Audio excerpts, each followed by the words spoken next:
এবার গ্রেপ্তার হলেন অভিনেত্রী ও প্রয়াত কথাসাহিত্যিক হুমায়ুন আহমেদের স্ত্রী মেহের আফরোজ শাওন। রাজধানীর ধানমন্ডি থেকে বৃহস্পতিবার সন্ধ্যায় তাকে আটক করেছে ডিবি পুলিশ। কেবল তাই নয়, শাওনের জামালপুরের গ্রামের বাড়িতে আগুন দিয়েছে দুর্বৃত্তরা। কিন্তু কেন, হঠাৎ কোন কারণে গ্রেপ্তার হলেন জনপ্রিয় এই অভিনেত্রী? বিস্তারিত থাকছে প্রতিবেদনের বাকি অংশে।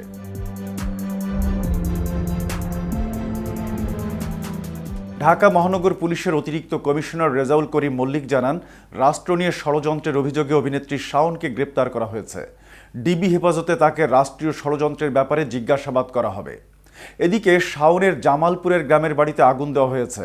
বৃহস্পতিবার সন্ধ্যা ৬টার দিকে জামালপুর সদর উপজেলার নরুন্দি রেলওয়ে স্টেশন সংলগ্ন এলাকায় শাওনের পৈতৃক বাড়িতে এ ঘটনা ঘটেছে। স্থানীয় ছাত্র জনতা আগুন দিয়েছে বলে অভিযোগ পাওয়া গেছে। নরুন্দি পুলিশ তদন্ত কেন্দ্রের ভারপ্রাপ্ত কর্মকর্তা ওবায়দুল হক বিষয়টি নিশ্চিত করেছেন। তিনি বলেন, বিকেলে একদল ছাত্র জনতা অভিনেত্রী শাওনের বাবা মোহাম্মদ আলীর বাড়িতে আগুন ধরিয়ে দেয়। ক্ষয়ক্ষতির পরিমাণ এখনই বলা যাচ্ছে না বলেও জানান তিনি। স্থানীয়রা জানিয়েছে, সাবেক আওয়ামী লীগ নেতা মোহাম্মদ আলী ও সাবেক সংসদ সদস্য তহুরা আলীর গ্রামের বাড়িতে আগুন ধরিয়ে দেয় একদল ছাত্র জনতা।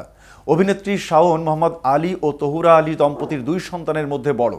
উল্লেখ্য, শাওনের বাবা প্রকৌশলী মোহাম্মদ আলী জামালপুর 5 আসন থেকে দ্বাদশ জাতীয় সংসদ নির্বাচনে আওয়ামী লীগের মনোনয়ন প্রত্যাশী ছিলেন।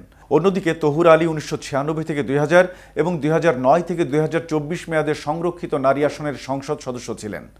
মেহের আফরোজ শাওনও আওয়ামী লীগের সংরক্ষিত নারী আসনের মনোনয়ন প্রত্যাশী ছিলেন। সম্প্রতি শাওনের রাজনৈতিক অবস্থান ও কিছু মন্তব্যকে কেন্দ্র করে সামাজিক যোগাযোগ মাধ্যম সহ বিভিন্ন মহলে আলোচনা সমালোচনা হয়।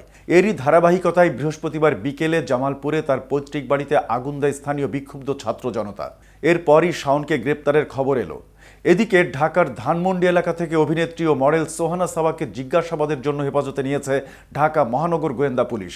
বৃহস্পতিবার রাতে তাকে আটক করে ডিবি কার্যালয়ে নেওয়ার বিষয়টি এক বার্তায় জানিয়েছেন ডিএমপির গণমাধ্যম ও জনসংযোগ বিভাগের উপকমিশনার মোহাম্মদ তালিবুর রহমান। তবে সুনির্দিষ্ট কোন অভিযোগে তাকে আটক করা হয়েছে তা বলেননি তিনি। এদিন রাত 8টার দিকে ধানমন্ডি থেকেই অভিনেত্রী, সঙ্গীতশিল্পী ও নির্মাতা মেহের আফরোজ শাওনকে গ্রেপ্তারের তথ্য দেয় ডিবি। এর কয়েক ঘন্টার মধ্যেই সোহানা সাবাকে হেফাজতে নেওয়ার কথা জানানো হলো। অভিনেত্রী সোহানা সাবা তার ক্যারিয়ার শুরু করেন নাচের মাধ্যমে। বর্তমানে তিনি একজন অভিনয় শিল্পী হিসেবে সবার কাছে পরিচিত। গত বছর জুলাইয়ে শুরু হওয়া বৈষম্য বিরোধী ছাত্র আন্দোলনে আওয়ামী লীগ সরকারের দমন পীড়নের পক্ষে অবস্থান নিয়ে আলোচনায় আসেন সোহানা সাবা। এতক্ষণ সাথে ছিলাম আমি শাহনেওয়াজ। KTV শোবিজের সাথে থাকার জন্য ধন্যবাদ।